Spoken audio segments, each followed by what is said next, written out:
Hello, woman beings. This is the Woman Being Podcast, and I am here with the lovely Emma and Kellyanne. Hello. Happy to be here. And today we are joined by a very special guest. I'm so excited to introduce you all to Evian Whitney. Pronouns they, them. Evian is a sexuality doula, sensualist, and somatics babe, and they are also the host of the Sensual Self podcast and author of the Sensual Self book. So we're going to dive into all of that and more in just a second. This is Woman Being, where we explore thoughts and opinions and have the freedom to change our minds. Without expectation or judgment, we will hold a safe space and support each other as we navigate together in the form of feminine. Evian, thank you so much for being here today. It is such an honor that you are here talking to us, recording a podcast with us. We are longtime fans, especially Kellyanne is a longtime fan. It's true. And so, wow, you're here. Aw, thanks, y'all. Thanks for having me. I'm excited to be here. To get us started, just tell us a little bit about your work and what you do, and what brought you to specialize in sensuality, sexuality, and somatics. Ooh, the three S's. Yeah.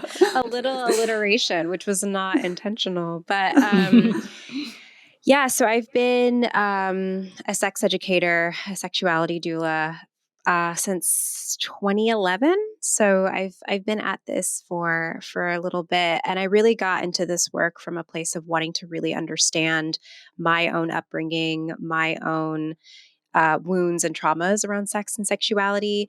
I grew up in purity culture, and I signed a purity contract when I was 8. And so that gave me, yeah. 8? You were only 8. That's I was pretty only young. 8. Wow. It was really young. It was really young. I actually signed 2. I signed 2 contracts. One when I was 8, and I think another one maybe when I was 9 or 10. I have no idea why they had us sign 2. Oh my gosh. Just to make extra sure. Yeah, Double down. I think I think they wanted to like really implant it in our brains that it was important that we are virgins. But yeah, that's a little bit about my background in terms of the way that I grew up thinking about my body, about sexuality, about sensuality, like just like the pleasure of being in a body. And it wasn't until I started getting into the relationship that I was in now that a lot of stuff began to come forward about the ways that I was harmed, the ways that I have been violated and traumatized, both by like religious upbringings and religious harms, but also from previous sexual relationships. So I got into this work just really wanting to understand all of that because I wasn't finding a lot of information at the time about topics of sex and sexuality. I mean, they were definitely out there, but they weren't like front and center as we see and understand sex and sexuality now. Like the kids these days, they don't know how lucky they are that they have like comprehensive sex education on like TikTok and Instagram. But like back in the day, like even just like 10 years ago, you had to find like these very specific underground dark corners of the internet to have conversations about sexual trauma, sexual shame, and sexual liberation. So I started my own healing journey by carving a path of like understanding and expression and curiosity and healing and liberation within my own sexuality. And from there, I think I just started to realize that there's so many people who had the same experiences as I did, that were feeling a lot of the same fears and frustrations and disconnections around their body and their sexuality, which at the time I thought that I was the only one on planet Earth that was dealing with this stuff. So it was really interesting to get so much feedback from people saying like, you're not alone. I have had the same upbringing too, or I've had the same sort of harms and experiences as you have had. And I really sort of leaned into that. I leaned into being a safe space for other people, predominantly women and femme-identified folks who had a similar experience and wanted to find answers, that wanted to find community and wanted to heal on their own terms in their own way. And yeah, I leaned into being that person to hold that space, and my work has really grown and stretched and gotten a lot more granular as of the recent years, as I'm coming into somatics, talking more about pleasure activism, talking more about the nuances of sexuality outside of what we understand sexuality to be, like, asexuality and what it means to be demisexual and what it means to be queer and gender identity. So as I have grown, my work has also grown. And I just feel really lucky and honored, really, to hold this space for people. That's amazing. Honestly, we need people like you. Mm-hmm. The earth just and the people on earth need people like you who are digging into that. And I think it's just so beautiful what you're doing, and also so beneficial for people who have come out of purity culture. But I mean, even outside of the religious context, our Western culture is so sex negative in general. Mm-hmm. And so it's hard to have deep, good quality conversations about sex. Anyways, so it's incredibly important work. Before my next question, I wondered if you could, for anyone who's not as familiar, define some of these terms that we're talking about here. Like, what does it mean to be a sexuality doula? What is somatics? And what is sensuality? I would love to. So, sexuality doula is a term that I coined that describes the work that I do, the space that I hold for folks within this landscape of decolonizing sexuality, healing and liberating our relationships with sex and pleasure, and like what it means to be in our bodies. I know that a lot of people know what a doula is from a birthing sense. Like, folks are really familiar with birthing doulas, and death doulas is another iteration of a doula. But my work as a sexuality looks like me being a guide, a companion, an educational and resource for folks who are on this path of wanting to heal, understand, liberate, and express their sexual and sensual selves on their own terms, outside of these narratives of shame, fear, um, oppression, whatever that is for them. And the way that I do that is by really holding space for people. One of the first questions that comes up when people hear that I'm a sexuality doula, they're like, "Are you in the room with people when they're having sex? Is that like part of just part like of what coaching. you do?" Yeah, like coaching people and like, maybe tweaking positions and stuff. And I always say, like, at this time, no, I am not doing that. I would be jazzed to do that in, a couple of years if that, need arises. But honestly, my work really looks like a lot of curiosity. It looks like me asking a lot of questions. It looks like me providing space for folks to feel into their bodies, and by feeling into their bodies, like feeling into the emotions that are arising in their bodies as we're talking about sex and sexuality, feeling into what memories and feelings are surfacing as we are speaking about some of the narratives that they've internalized about sex and sexuality that they no longer want to believe in, they no longer want to embody. And so I see the work that I do as not just being just an educator that's giving people tools to have safer and better and more pleasurable sex, but also as someone who is just very curious about like the whole journey of sexual liberation as a whole. Like, what does it mean for us to feel sexually free? And what are the things that we need in order to get there? And a lot of times it's not like a sex toy. It's like dismantling the systems of oppression that we've internalized about our bodies, about our sexuality, about our gender identity, about what's possible within our relationship frameworks.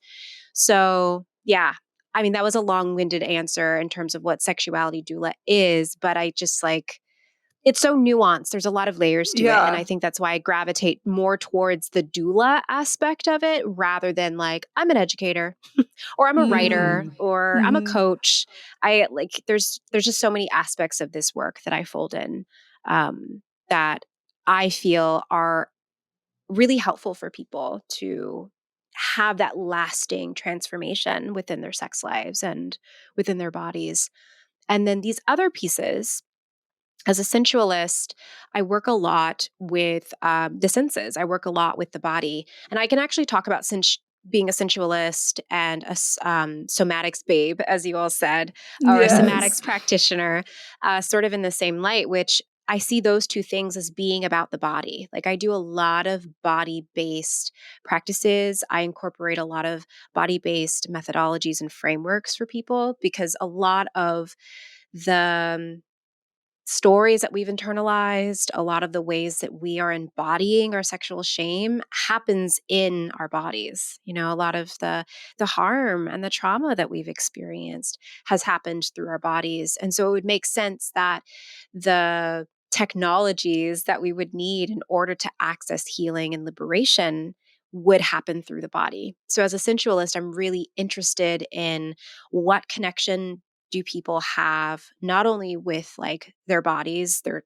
senses, but with pleasure, you know? Like I really see sensuality not as a synonym for sexuality, but as its own experience and its own relationship of being in your body in a pleasurable way.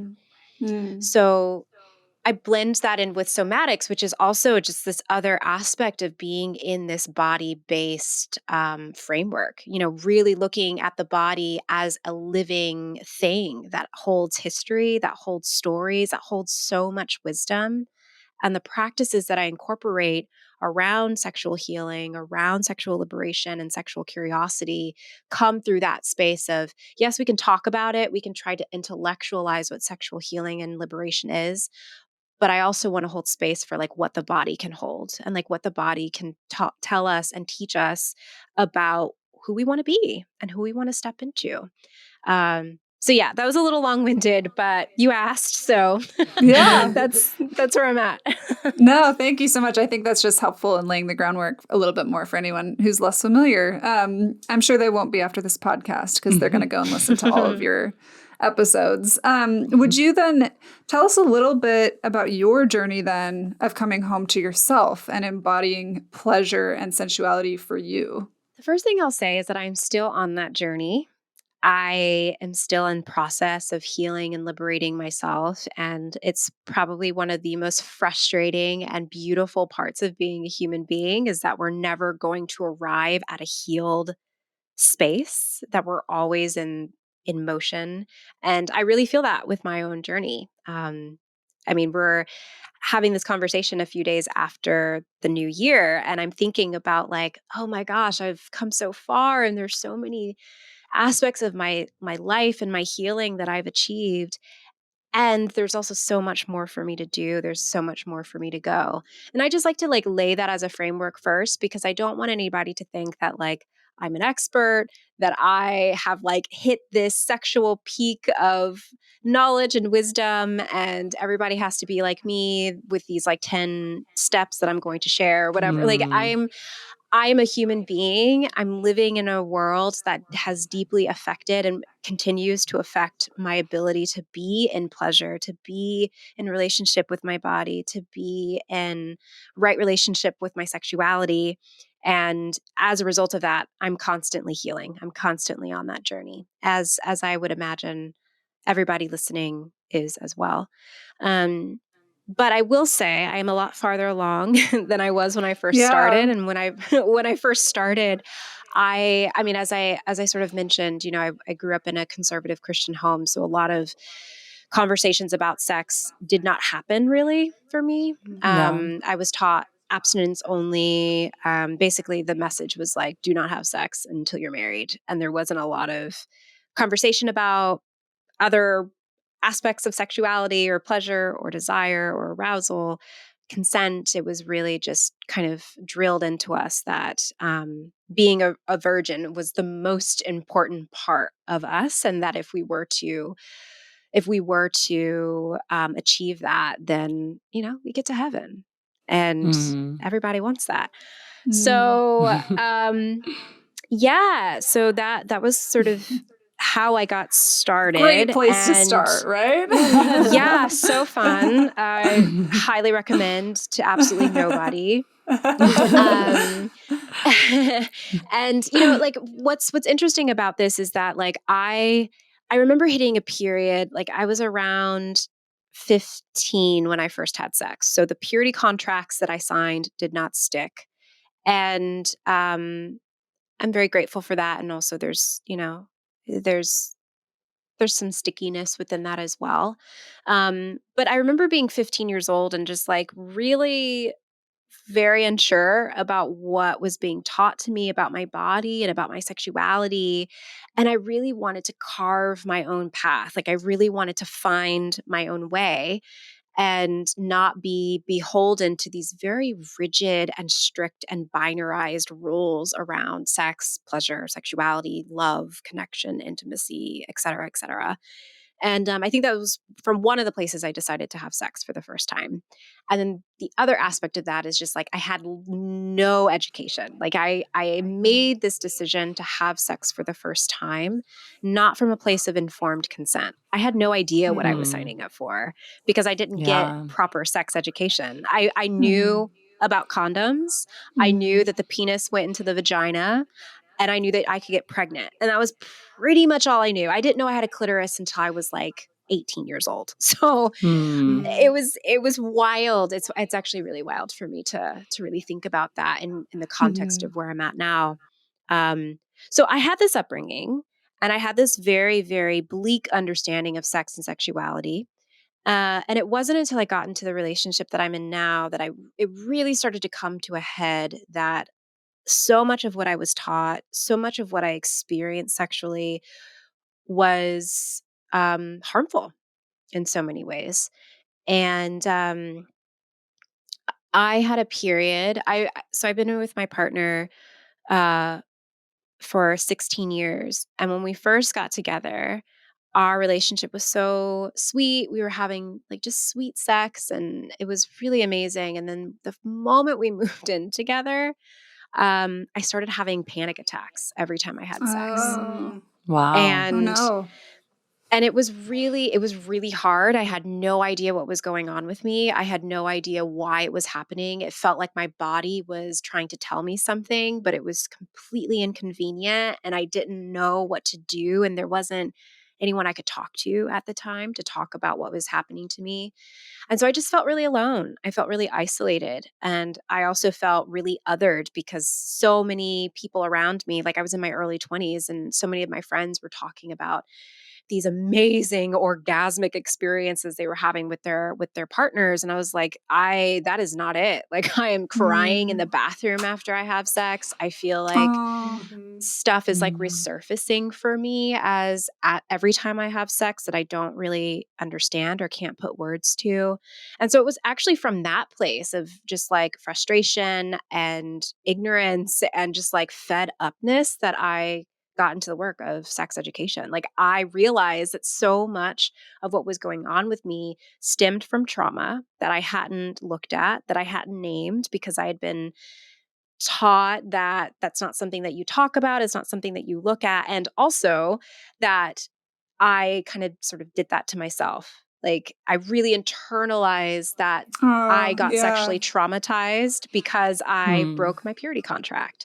So, yeah, that's kind of where I got started, and it's really bleak. And even when I talk about this, it's like it almost feels like I'm talking about somebody else because my life is so different now, and I really have so much gratitude for how much I've learned and how much I've grown and how much patience my partner has had with me throughout the years as I've really worked to figure it out. But it was really hard. Those first few years were really, really difficult. Yeah, it makes me think of this book. Have you heard of the book Pure by Linda K. Klein? I have, and what's funny is that I have it in my I'm a huge library book geek. Like I love reading library books on my Kindle, and that it's on my Yeah. wish list. So it's something that I want to read. Yeah. Nice. We read it together, the three of us, and reviewed it actually on the podcast. And she dives into so much of the trauma that comes from people who have experienced purity culture and the fallout, and the people, like she interviews, I think, like at least hundreds of people, over a span of like 10 years of research. And she talks about how people would have panic attacks. People would have like visceral physical reactions to having sex because of all of that internalized trauma that they aren't even realizing. Like they may have come to a point where they're no longer Christians. They may have come to a point where they decided they want to have sex. They want to be sexually active. They don't think it's wrong, but their body is still telling them it's wrong. And that's what that makes me think of. Yeah. Oh my gosh. Everything you just said. I'm gonna have to read that book now. Because that was absolutely my experience. I think one of the most frustrating things about purity culture and folks who have survived it is that, I was taught this lesson that like you need to be a virgin until you get married, so you do not have sex, you do not think about sex, you don't have impure thoughts, like you are like sexually stoic, like sterile. You do not have sexual desire. You don't derive any joy out of pleasure. Like it's very like it's not, you're not supposed to have it. And then the moment on your wedding night, all of it's supposed to open up. Like a switch is supposed to be flipped, and you are supposed to be allowed to enjoy and savor and have multiple orgasms and feel a sense of connection to your body. And that always really stifled me, or not stifled me. Yeah. I'm sure stifled me, that works too. But it really puzzled me that there was this understanding that I was supposed to say no, no, no, no, no constantly, and basically essentially override my body's natural curiosity for that kind of connection and that kind of experience. And then after I get married, that yes is supposed to magically rise to the surface and I'll be able to acknowledge it. And that's something that I've heard from a lot of the clients that I've worked with who have also have this background in purity culture as well, that they are like, yeah, it's so odd. Like I don't go to church. I don't read my Bible. I don't subscribe to these beliefs whatsoever. And I love my husband and I love my partner and I feel really safe with them. But for whatever reason, those messages are still in my body. It's like the moment that I start to have a sexual thought, there's something inside me that's like, oh, I'm not supposed to do that. And it really, it's so frustrating. I know that it has to do with us getting those messages at very, very young ages. And they really carved grooves in our neural pathways about what we're allowed to do, who we're allowed to be. And, that yes into sexual bliss isn't easy. I don't think it ever will be. At least for me, I don't think it ever will be, which is really frustrating. Yep. Yeah. Yeah. And I totally resonate and understand with what you're saying, because I mean, I tell my sisters, anyone that'll listen all the time, I'm like, listen, whatever shit you carry into marriage is going to still be there once you're in, like afterwards. Right. And so like for me, I've been married for 5 years now to a wonderful partner whom I love dearly, but it has been a process. And you saying like, I used to have panic attacks or I'd cry. Like, I understand what you're saying. I used to cry after sex when we were first married. And it's like, it's because I've quote unquote followed the rules and like did the thing. And then my body's like, what the hell are you doing? And I'm like, yeah, what are we doing? And it's still an unraveling to this day. And I'm like, this will be the great work of my life, is coming home to my body. Yeah. And it's so contrary as well to what the church taught us was going to happen when we got married, right? Yeah. Like we were told, like, do this thing, shut it down, hold back, just wait for your right moment. And then once you're married, you're going to have the best sex life ever. Like you're going to have the strongest marriage ever.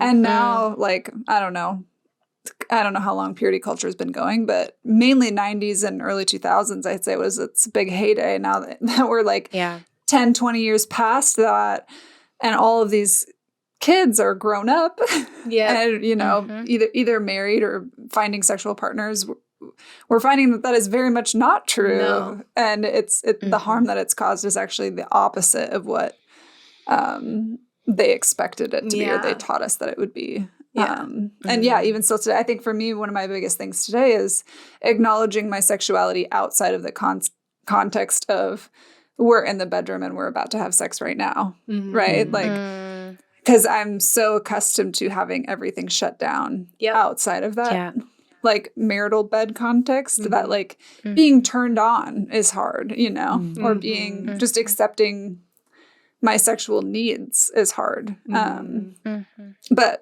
yeah, it stays with people in all sorts of different ways. Yeah. Yeah. It's such a bummer. I know that's like a very simple thing to say about it, it's but like, dang.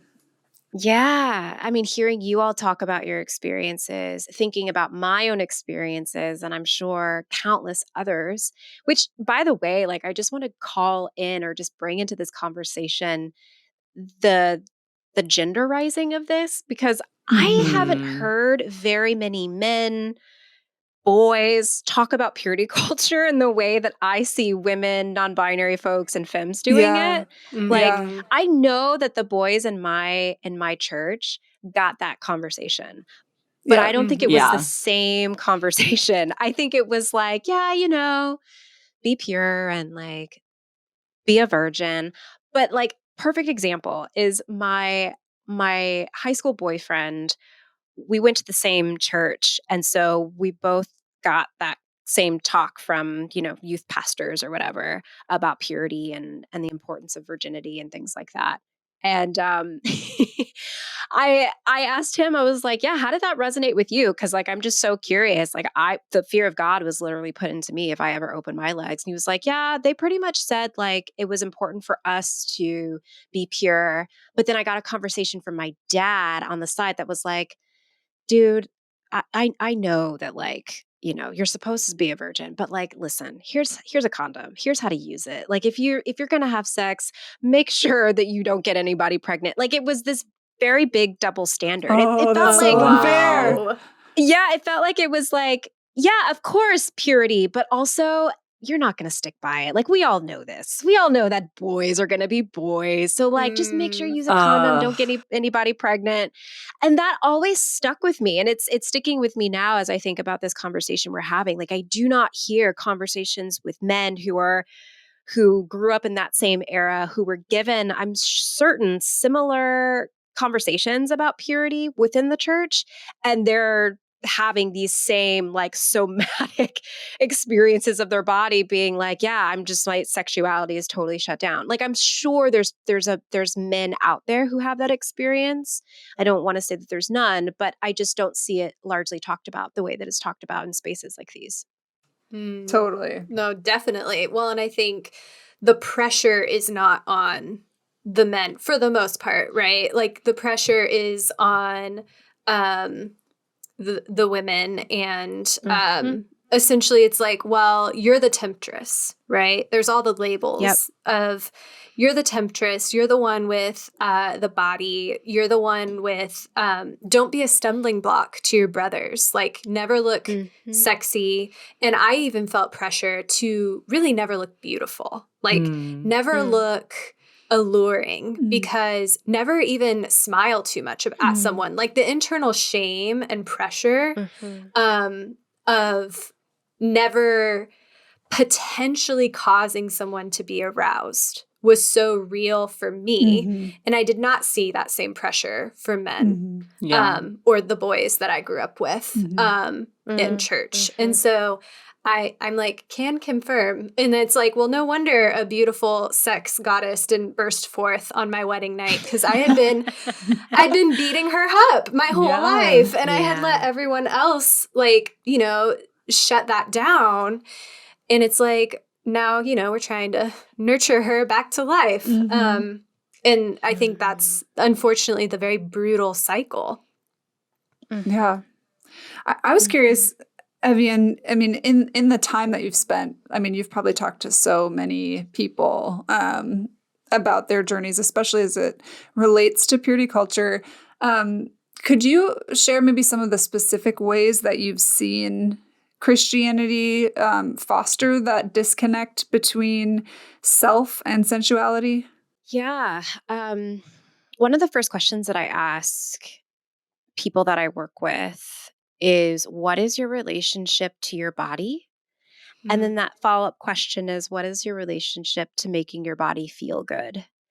And what's really interesting is a lot of these people's responses will be like, I mean, they don't actually say this, but what I can hear underneath the response is like, "Oh, I have a body." Yeah. Like Yeah. they're so disconnected that they forget, So like, relatable. "Oh, Yeah. I do kind of have a relationship, or I'm supposed to have a relationship with my body, and I've been so cut off that I forget that I even have a body." And this idea of making their body feel good, their brain immediately goes to sex, and it immediately goes to like sort of the sexualization of pleasure. And which I don't think is wrong or right. It's something that I notice. And I'm always really curious about that. Like, I'm really curious why it is, particularly for folks of us who were raised in purity culture, why our first thought about feeling good in our body goes to sex, and I guess what sort of follows after that for them is like this cycle of sex shame. Like I'm not allowed to feel good in sex, or that's not something that I've ever experienced, or like I don't know what it means to feel good within sex. And I'm very curious about that. I'm curious about the sexual aspect, but I'm more so curious about the relationship people have with just being in their bodies and like finding what feels good for them outside of a sexual context. And that for me is what being in a relationship with sensuality is about. It's about being in keen connection with your body, knowing what an enthusiastic yes and a hell no feels Yeah. like in your body, being able to access that, and also creating a relationship with your body that is prioritizing you feeling good in it. So if that's like doing something through the senses, like listening to good music or wearing clothes that make your skin feel nice, or doing practices with your body where you are giving yourself massage or just like feeling your own skin, not from a sexual place, but just from like, wow, I have a body. And I'm like, what a miracle it is that I can Yeah. feel and I can sense things and I can get information from this soft animal that I am. Like I really want, and that's actually where I start with people, whenever I know that someone has come from this very strict and harmful background of purity culture, I start with um, body reclamation and like healing the relationship that folks have with their bodies first. Like I don't go straight into like, okay, so this is how you have a squirting orgasm because Yeah.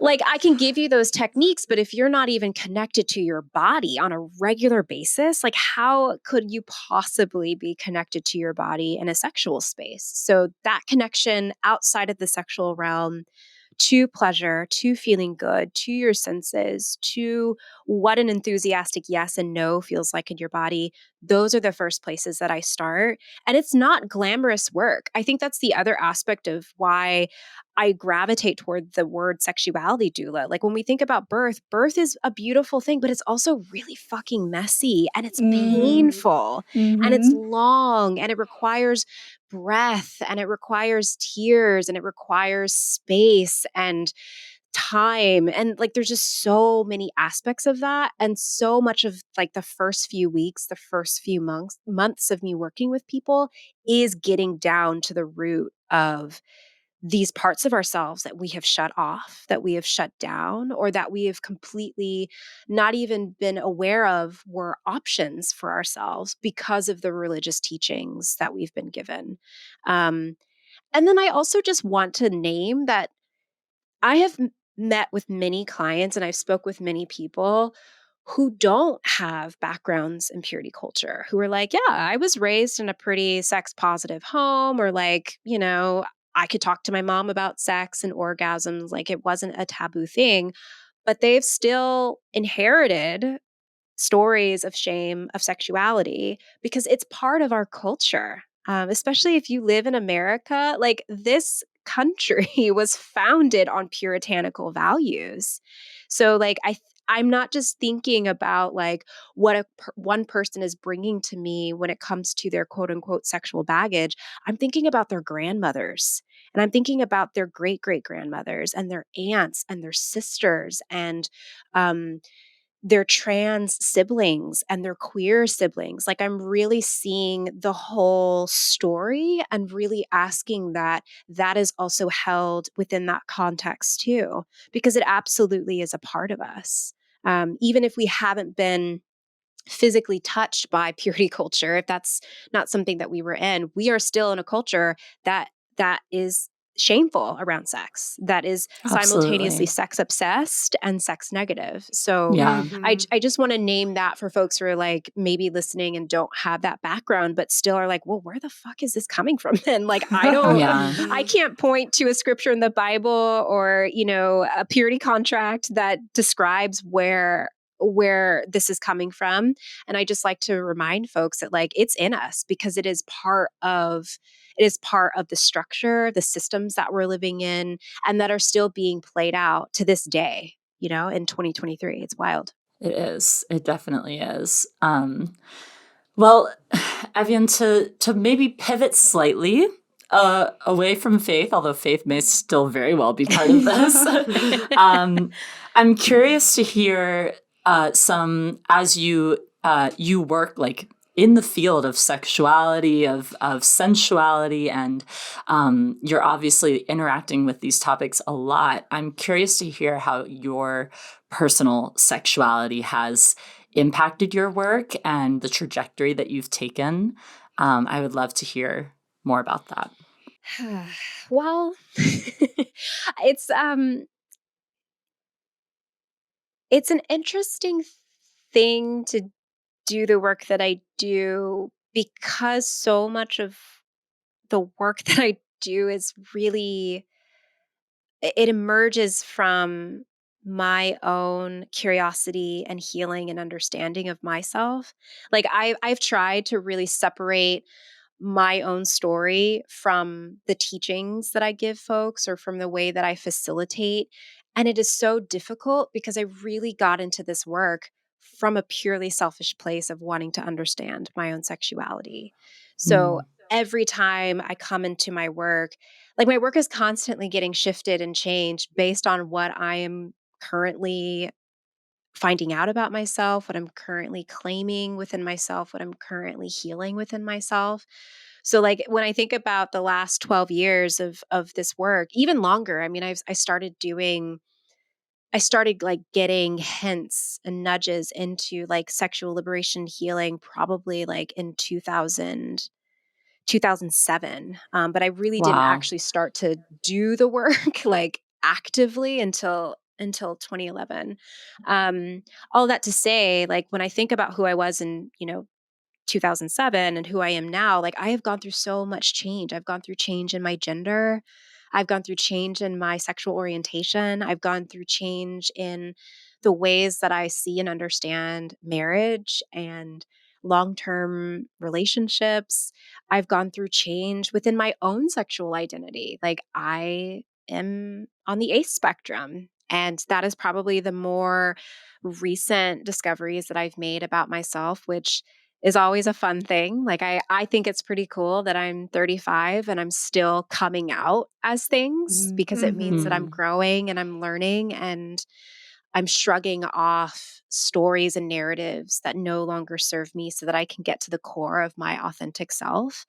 So yeah, as my work changes, I change. As I change, my work changes. And I think that's one of the reasons why a lot of folks gravitate toward the work that I do is it's kind of impossible for me um, to not position myself within my own healing as I do this work. Like I'm not separate from it, Like I am very much touched and a part of my own process and the culture that I live in that is also giving me the same messages it's giving all of you. So like it's really important to me that I am very transparent and honest with my own process and journey. And it's been fun to see people grow with me as I grow in my work and as I grow in my expressions and as I bring in more of myself to what I teach. And I think it adds this aspect of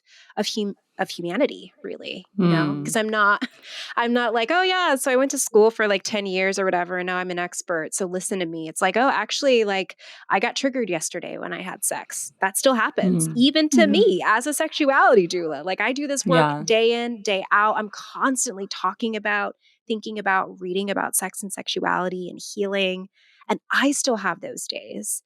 And I think sometimes that can be helpful for folks to know that, like, you're not alone. I'm not perfect. I'm on this journey right alongside you. And, we're all trying to find our way together. Yeah, I love your vulnerability in that, because I think that the conception from the outside, looking at someone who's like whose profession is within like sex and sexuality and sensuality, is to think, oh, well, they're just having the best sex ever at all times, period. Yeah. They must be. Yeah.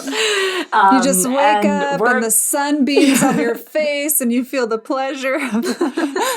I mean, yes, I do access those feelings, of course. I feel which so is great. Grateful. Yes. Yeah, I feel grateful that I have done enough work and healing within myself to be able to access that, because for a long time I was like, I still don't know what the fuss is about. Like, I don't understand why everybody is talking about this thing that only causes me pain and frustration and confusion. So I'm really glad that I've come to this place. But yeah, I'm a human being. I am touched by the world around me and this culture that we live in. And I still have my moments, Totally. And I think one of the reasons why that's important for me to name too is just like, I was really tired when I was like in the darkest, deepest pit of just my confusion and frustration and just feeling so broken as a sexual person. I saw these other people, these experts, sexologists and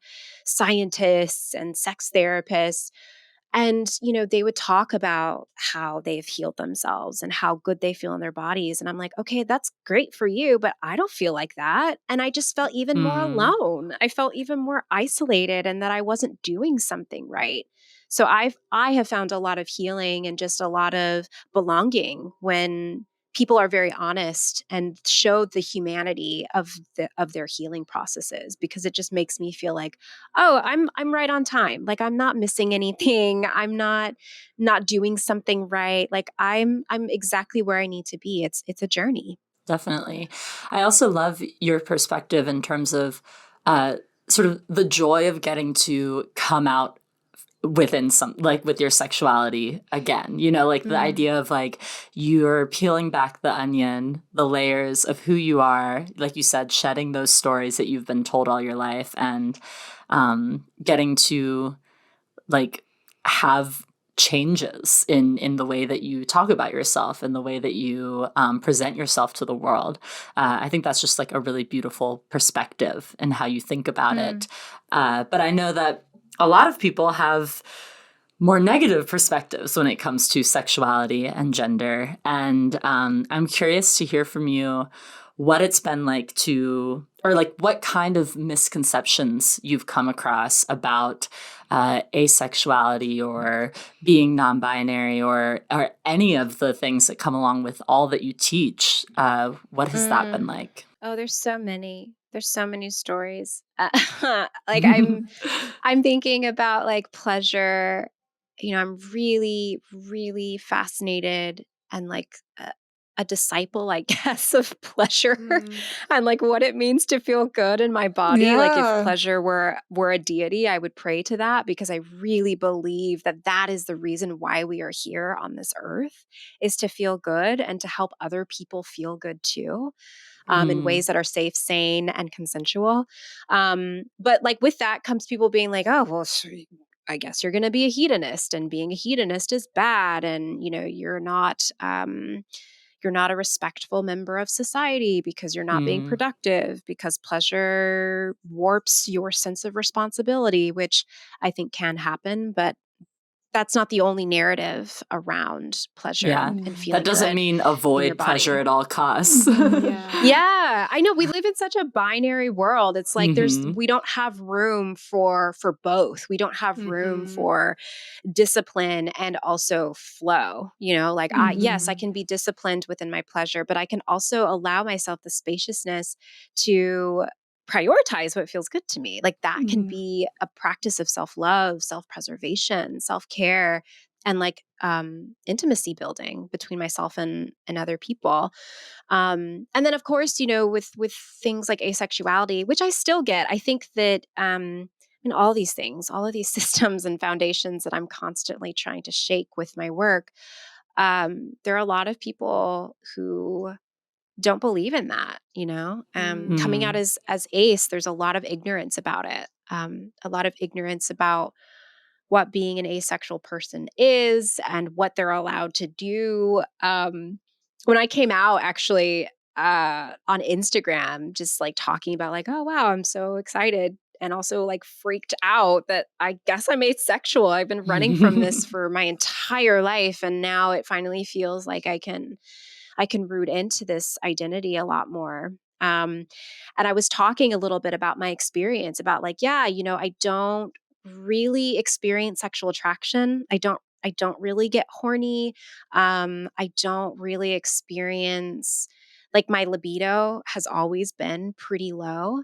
But I do have sex. I do enjoy having sex. It's just not a priority for me. Like having like sexual intercourse, like penis and vagina sex, I would rather do something else. Like that's just my experience. And so I was talking about this on the internet, and someone was like, "That's not what an asexual means." And I was like, "Oh, are you ace? Because I mean, I'm just so curious." So like here, and it's like, and I get where that comes from. You know, so much of what we've heard about when it comes to asexuality has been very, it's been very black or white. Like you either, like if you say that you're ace, it means that you do not have sex, you hate sex, sex repulses you, you are like not a sexual being, period. And there are definitely ace folks that fall within that identity. But asexuality, just like everything else under the sun, is on a spectrum. Sexuality is on a spectrum. I believe that gender is on a spectrum. I believe that pleasure is on a spectrum. And so because asexuality is on a spectrum, that means that there will be people who have very high libidos but identify as asexual. There will be people who don't experience any sexual attraction or sexual desire and have completely deprioritized sex from their lives.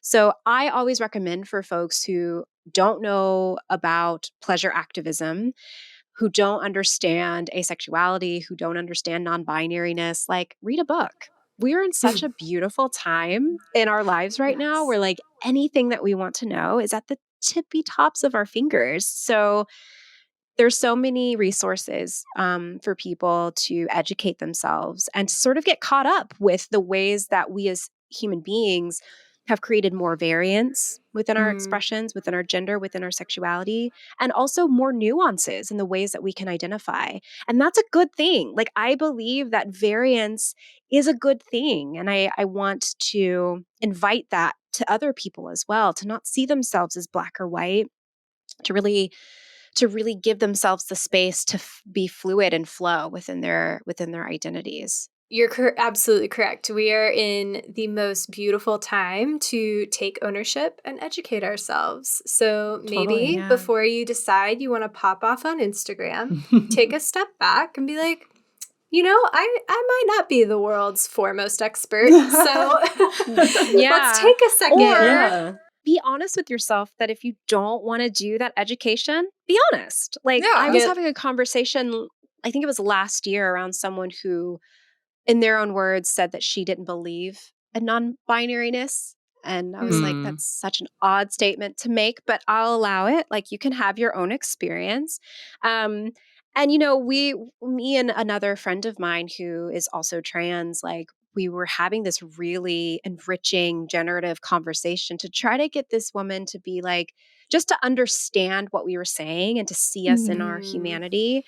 And she had this moment because we kept saying like, okay, let me take a step back. She would say things like, this is just so hard. And there's just so many things to learn and all the, gender pronouns. And it's just so arduous and it's just so complicated. And my Oh. friend and colleague was like, well, you remember back in the day when iPhones came out?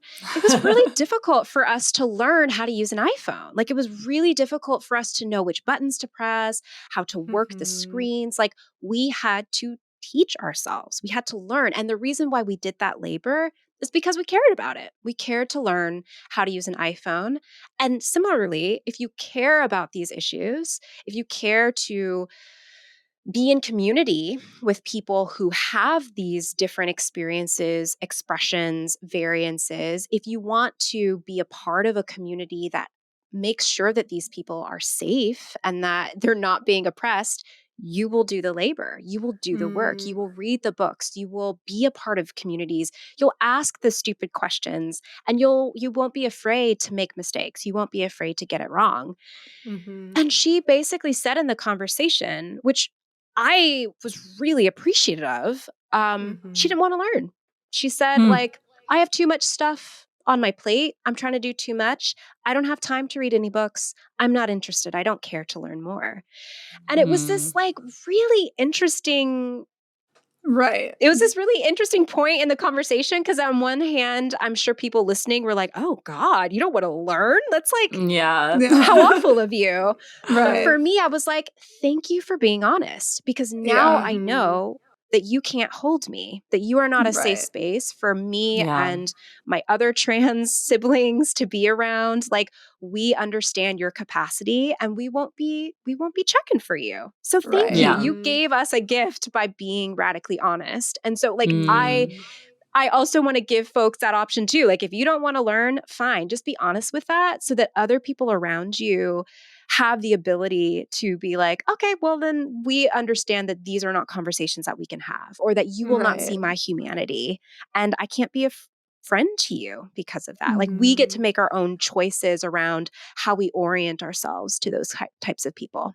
Yeah. Well, and it's funny the way that we view things in our culture today too, because an expert in mathematics having a conversation with, someone who just maybe like got their diploma out of high school, right? Like, and that's the end of, maybe they took one calculus class and that's all they have, right? Like, I would never say to my cousin who got his degree in math, like, oh, I could, like, you're wrong. I know more about, or I don't believe in XYZ, but like talking to someone who has like spent their career learning this thing and now works in that field, like, he would be expected to just like hold space for my opinion in that context. Like, it's just unheard of. That would never happen. We would never expect a mathematician to hold space for just like an English major in the field of mathematics, right? But the idea that in the field of gender, in the field of sexuality and sexual orientation and all of that, there's so many people who think and act like they have just as much a say as the people who have done the work and have, like, done the research and learned and listened and talked to people. And it's fascinating how we think. And it tends to be people with no skin in the game. Yes. And usually it's people who have zero. It does not affect them at all. I feel that way when I talk about abortion with people who just like continue to speak the same exact script that, like, whatever their viewpoint is. And I'm like, you don't know the work that I've done looking into this. You don't know.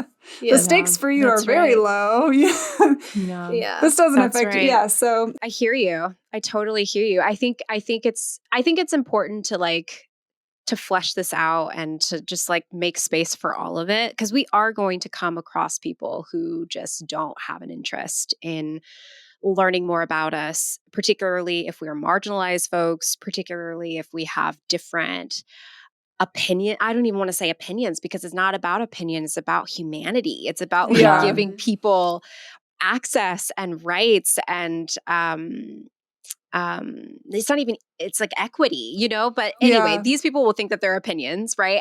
And they're entitled to them, but we are also entitled to remove ourselves from being in relationship with people who time and time again in our year of 2023 continue to fall back on their own ignorances. And I mean, there is such a thing as, what is it? Intentional ignorance.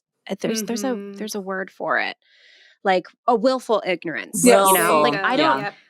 I don't have time for people like that. Like, you are welcome Yeah. to believe that non-binariness is not a thing. That's great. But I will not be giving you any of my energy or my time, especially when Google is free. And you can literally just type in non-binary and be given podcast episodes and books and articles from actual non-binary and trans people. Like, it's just, I don't have time for it. So, Yeah. My favorite quote as this conversation the last several years, or at least in my circles, has become more prevalent is, I don't need you to do anything for me, but I need you to believe that I'm a human having a human experience.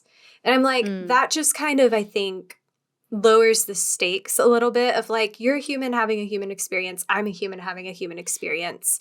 I don't know all the answers to all the questions. It's not my job to, but I believe you're supposed to feel safe. And I believe that you should be given the rights and opportunities that others get. Right. And I'm like, if that's the baseline, I think that we can figure everything else out. Or at least that's my hope. That's a good starting place. It's a great starting place of like, hey, we all deserve to be safe. We all deserve opportunity. Let's start there. And then, you know, create space, like you've been saying, and allow those that are ready and willing to take the lead. But I would never assume that I know all the answers and that I could make such a blatant statement of like, well, I just don't believe in this. I'm like, well, didn't ask you.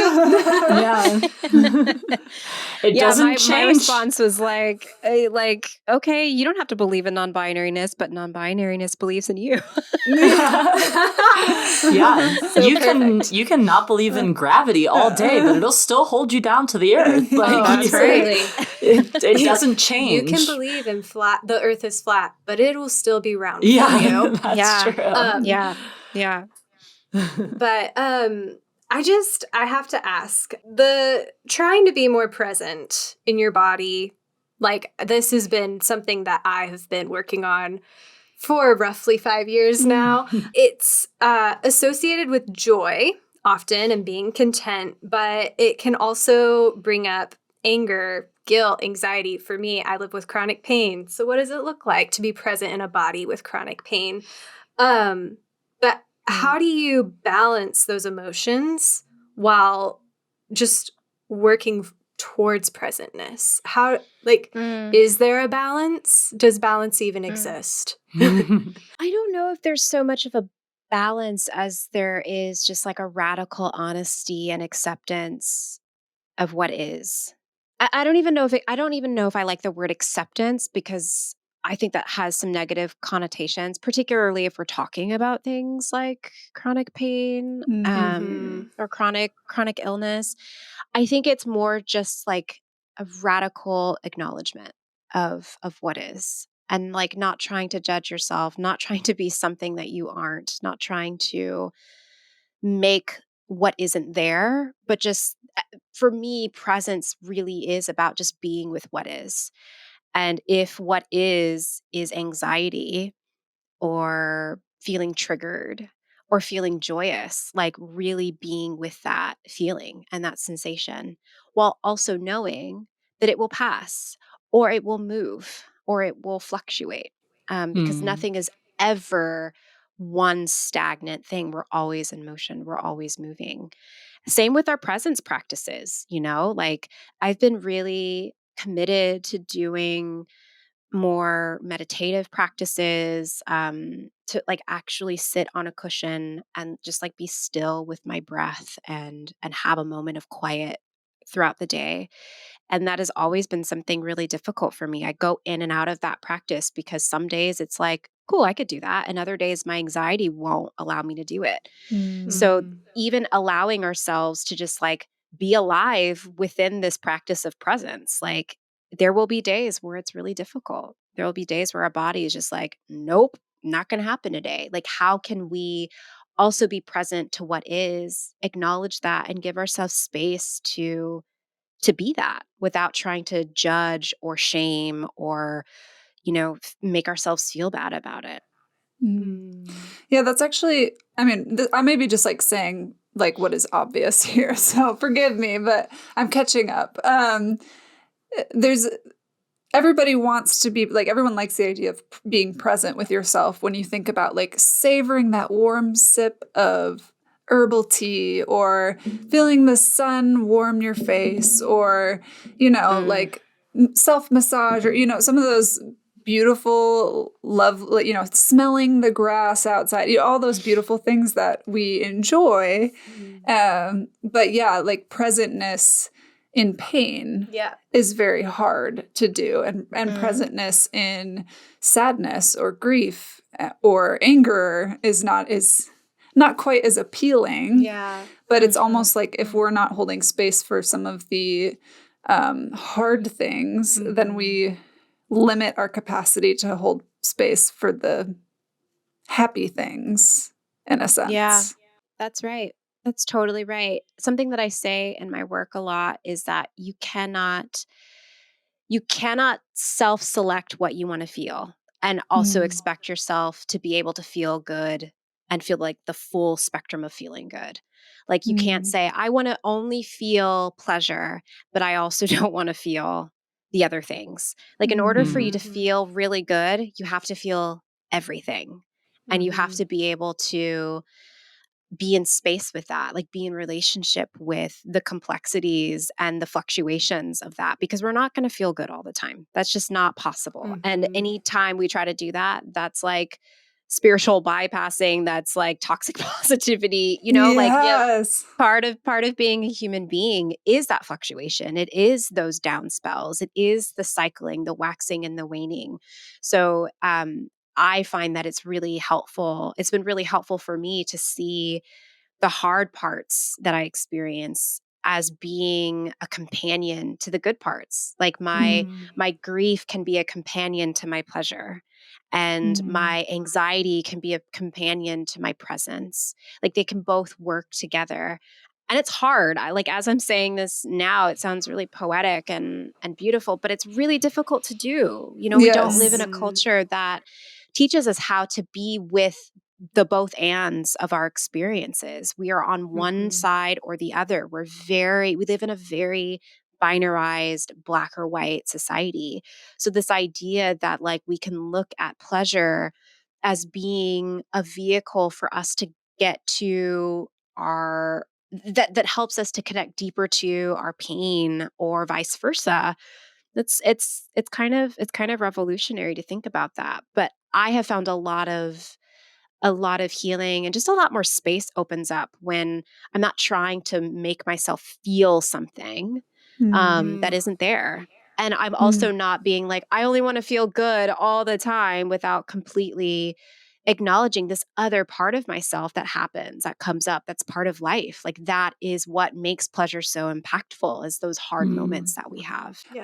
Would you mind going back to use the word spiritual bypassing, which I'm fascinated to hear more about. Would you tell us a little bit more about that? Because I think that ties in to a lot of the conversation that we're having, especially as it relates to purity culture and things like that, and how religion helps or hurts us when processing emotion.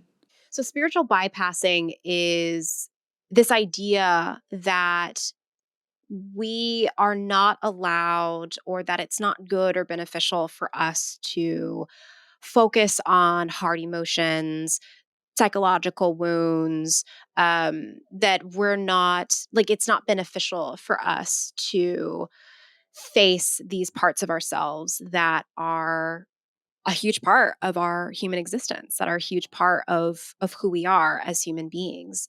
having our own experiences.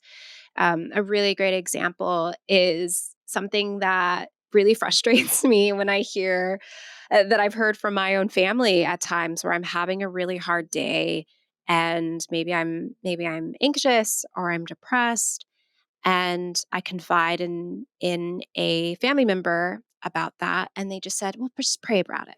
Just pray. Mm. You'll feel better if you just pray about it."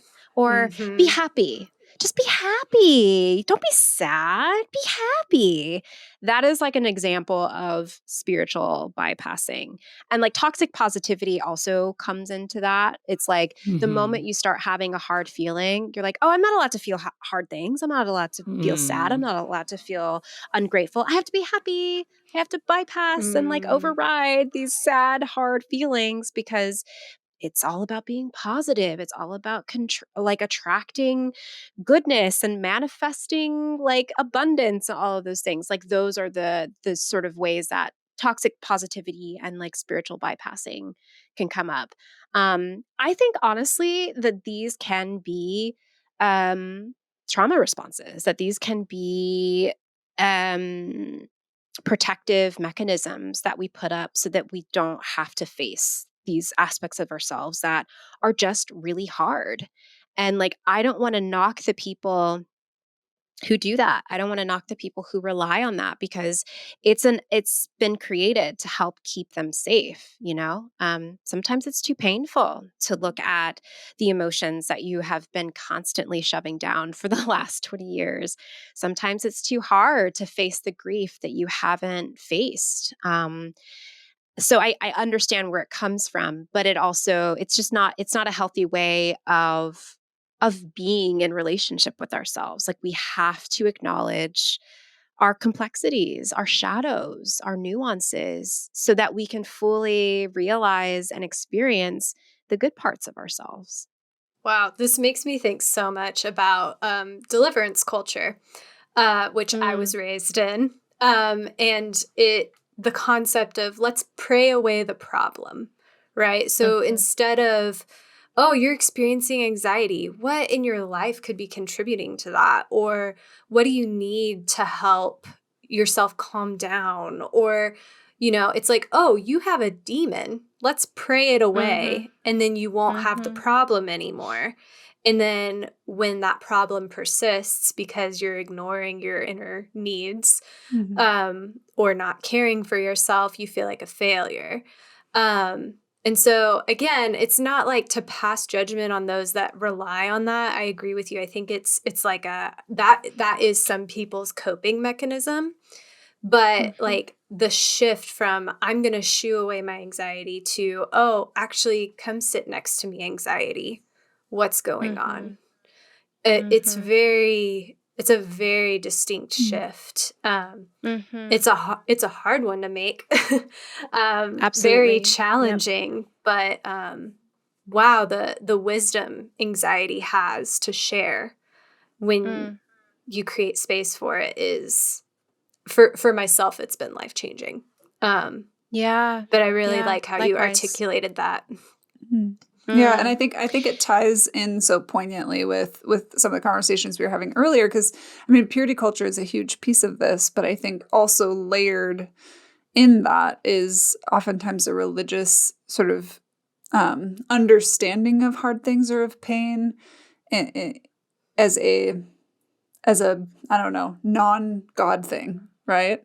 Like a not, like to be in grief for too long is not spiritual, or to be angry about something and not just forgive and let it go is not spiritual. To experience anxiety is to not trust in God enough, or whatever it may be. And I'm not. I think there's tons of spiritual wisdom to be found in a lot of different faiths, but at least in my context, I found so much of my life was built on those beliefs. And so like unlearning that has been a huge part of my journey as it relates to the state of my body in comparison to the state of my mind. Yeah, actually, hearing you all speak about this more, it's reminding me of like, this is what we do in somatics. This is like we don't look at the body as something to override, so that, if the body is having anxiety or fear, or if we are experiencing disconnection, rather than trying to override that feeling, we allow ourselves to feel that. We welcome that into our experiences. We sort of holds that, like, what those parts of us need the most in those moments is not us trying to force it to be something else, but what it needs really is a space to soften. Like, it needs a space of acknowledgement, so that we can finally resolve it, so that we can finally face it. And that's been my experience as well. Like, the moments that I have tried to just like talk myself out of a panic attack, like, it just does not work. Like, I've never had success with that. And these days, I have someone that has been diagnosed with generalized anxiety disorder. And my relationship with anxiety has really shifted a lot over the last few years. Rather than seeing it as something to demonize or other within myself, like, I'm like, okay, what is anxiety telling me? Like, if anxiety was a messenger, what messages would it be giving me right now? And, like, what does my anxiety need in this moment? And maybe it's to lay down, maybe it's to scream, maybe it's to turn off my phone, maybe it's to go for a walk. Like, really just accessing and resourcing the wisdom of these parts of ourselves that we often push down, that we often silence, that we often say, you're not supposed to feel that. So, like, I'm going to ignore that and I'm going to just be happy. I'm going to do something fun. There's a lot of wisdom that these voices, or these parts of ourselves that we've been conditioned to not acknowledge, we can learn from them. We just have to give them time, and we have to have them feel as though they're important for us to listen to. It feels very intertwined with, like, shadow work for me, of like, this unacknowledged space in myself, or this part that I'm pushing away. Like, actually, why don't I just leave the door open and you can come sit down when you're ready? Which is, it's scary, but it's also like, there's so much healing in that space, and almost like reconciliation and like trust being built within yourself, like, oh, look at all these ways that I've shut down, like, this need that manifests as anxiety. And, like, I might not trust myself anymore subconsciously. And so it's like, okay, how do we repair that and make sure that I don't continue to shut that down and try to push it away, and let it have the space that it's needing in my life, which is Well, Evian, this conversation has been such a pleasure. And I just, having listened to some of your podcast and being able to chat with you now, like, you have such a calming and warm and peaceful presence about you. But so I have one last question for you before we close, which is a question we ask all of our guests, and it's open to interpretation. And I'm especially curious to hear your perspective, as you are the first non-binary person that we've been able to host, which is such a pleasure and a privilege. But the question is, what does the phrase woman being mean to you? Well, first of all, I'm so happy to be here as a non-binary person answering this question. So thank you for having me. Thank you. So yes, I am non-binary, which means that I do not identify as a woman, nor do I identify as a man. I am somewhere in between, all around and nowhere. It's so fun. I love my gender. So yeah, this question is really interesting to me because I don't identify as a woman, but I do have experiences of being read as one, of being acculturated as one, as being raised as one, oppressed as one. And I still walk through the world with folks seeing me and naming me as a woman. Mm. So while I don't identify in this way, I do understand that I am still classed, categorized, seen, oppressed as a woman. And when I think about this question, what does woman being mean? I really what comes up for me, it's a little meta. I'm hoping that I can put it into language. This idea of woman being as sort of transcending what it even means to be a woman. Like this idea that when you tap into your your beingness as a woman, that it can create more space and access for you to transcend what our culture has taught you about woman and womanhood, femininity, chastity, virginity, like all of the things that we've been talking about today. As a little story, I'll try to keep this short. Back in the day, I wrote a piece that goes viral probably 10 times a year. You're Wow. welcome to Google it. But it's a piece I wrote called I Am a Too Much Woman. And it has been translated into Russian and French and Spanish. People have done movement performances to it. It's crazy. I never expected that this piece would resonate with people in the way that it resonated. And when I wrote the piece, it was just this quick thing that sort of flew out of me. And at the time, it felt very resonant with where I was at, with the people that I was working with as we were talking about what it means to be too much, and particularly what it means to be too much as a woman, and all of the narratives and stories that we're given about that's really tied to our womanness, that's really tied to the ways that we've been othered. And so, yeah, this thing goes viral all the time. And I now identify as non-binary. So it's often really funny when I see oh, another person is sharing this again and talking about their too much womanness. And the thing that I have kind of circled back to is I was so much too much of a woman that I became non-binary. So, so yeah, that was a really long-winded way of saying that that's kind of what comes to mind when I think about woman being. When we're really tapped into what that means, we begin to create our own scripts, our own stories, embody our own selves outside of the confines and rigidity and the binary of what it means to be a woman. And that's sort of where I've landed. I don't even identify as one anymore. That's good. It's she transcends the script in a sense. It's a to be a stepping woman, stone. to be a woman being is to be oneself fully, not necessarily oneself as defined by womanhood. It's fascinating. That's good. I'm gonna sit and think about that for a while. That one's gonna stay with me. But thank you so much for that. Also, I wanted to give you an opportunity to share with our listeners some resources that you might recommend.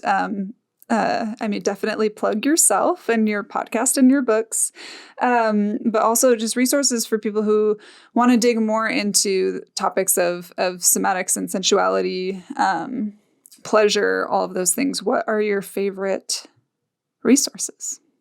Well, I will definitely plug myself. You should definitely check out my podcast called Sensual Self, where we discuss everything that we've talked about today around sexual healing, around gender identity, around womanhood, around queerness, sexual liberation, and also some somatic practices that folks can do to connect them to their sensual bodies. I love the podcast because it's such a great resource. It's not something that I envision it as something that people can not just listen to, but that they can actively work with their bodies. Like they can use the practices to be in relationship with their bodies in different ways. And at the end of every episode, I give folks a practice that they can try, whether that's journal prompts or a movement or breath work that they can try on to really root them into whatever it was we were talking about that day with a guest. So I highly recommend that as a resource. I also recommend my book, which is titled Sensual Self as well. It is a guided journal that is filled with prompts and practices to help you get connected to your body, to your pleasure, to what it means to be to be feeling good. So you can find Sensual Self wherever you find books.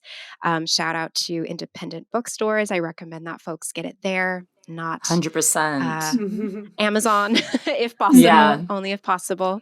Definitely. In terms of other resources, I would recommend Adrienne Marie Brown's book, Pleasure Activism. I would also recommend Euphemia Russell's book, Slow Pleasure. Those are some really great books around pleasure, somatics, being in your body, queerness, sex, orgasm. Like, it's fantastic.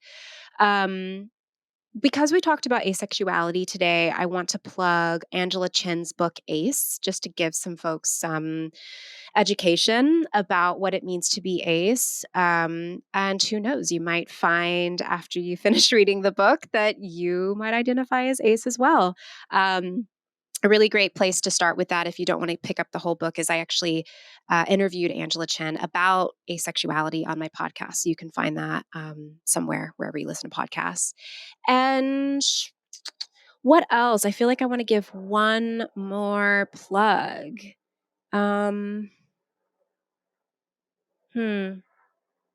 No, I'm going to leave it there. I think that's good enough. That's enough homework for people. Absolutely. And if you think of any other ones, you can just send us an email and we'll link it. Like we link all the rest of the resources in the podcast description, if anyone's wondering where to find that. Emma puts those together every time and they're great. So easy to find. Thank you once again, Evian, for being here with us today. I can't wait for our listeners to listen to this one because I think they're going to really love it and discover some new things, I hope. Absolutely. One of my favorite things is when we have guests on that I think will shake up the listeners a little bit, make them maybe feel a little bit uncomfy just because it's things they might not have heard before. And so I'm very excited for people to hear more and learn more and for all the good like wheels and gears that will be turning from this conversation with you, Evian. And so thank you so much. We're so glad you're here. Thank you all. Thank you. Yes, thank you all so much for having me. It's been a pleasure chatting with you. And so, we come to a close. Woman Beings, for those of you that listen to us on Spotify, we could use your help. There is a star button right above our podcast that I need you to click to give us a 5-star review. For all our Apple Podcast humans, there is also an option for you to review our podcast way at the bottom. So if you scroll down and find us, please leave us a review. It really helps us and helps other people like you find us. And so give us a follow on Instagram or TikTok. Check out our website, womanbeingcommunity.com, and you can find us wherever you can find a podcast. And I think that's all the plugs on our end. But without further ado, we're going to close for today, and we'll talk to you soon. All right. Bye. Bye. Bye.